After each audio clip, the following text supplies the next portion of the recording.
যদিও ফ্রিজ এখন আমাদের জীবনযাপনের অনেক বেশি প্রয়োজনীয় অংশ হয়ে গেছে, বিশেষ করে গরমের দিনগুলোতে।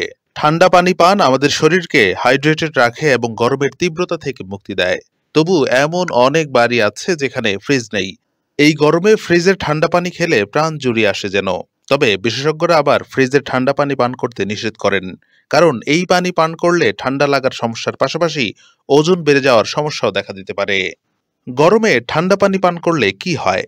ফ্রিজের পানি পানে নিষেধ কিংবা বাড়িতে ফ্রিজই না থাকলে কিভাবে অন্য উপায়ে ঠান্ডা পানি পাবেন? এক্ষেত্রে আপনার জন্য সহায়ক হতে পারে মাটির কলস।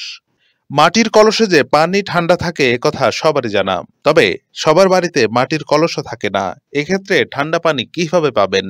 ফ্রিজ বা মাটির কলসি না থাকলেও কিন্তু আপনি পান করতে পারেন ঠান্ডা পানি। কিভাবে, চলুন জেনে নেওয়া যাক সে উপায়। এক্ষেত্রে কিছুটা কৌশল মেনে চললেই পেতে পারেন ঠান্ডা পানি। ঠান্ডা পানি পাওয়ার জন্য প্রথমে একটি বড় পাত্র পানি দিয়ে ভরে নিতে হবে।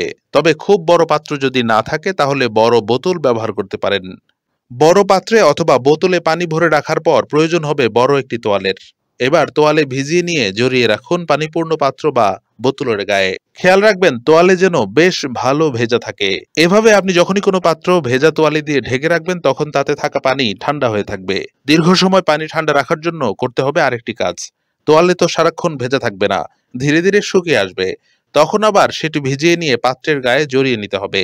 এভাবে ভেজা তোয়ালে জড়িয়ে রাখলেই আপনি ফ্রিজ ছাড়াই পেয়ে যাবেন একেবারে ঠান্ডা পানি। এই পানি পান করলে ঠান্ডা লাগা কিংবা ওজন বেড়ে যাওয়ার ভয়ও থাকবে না।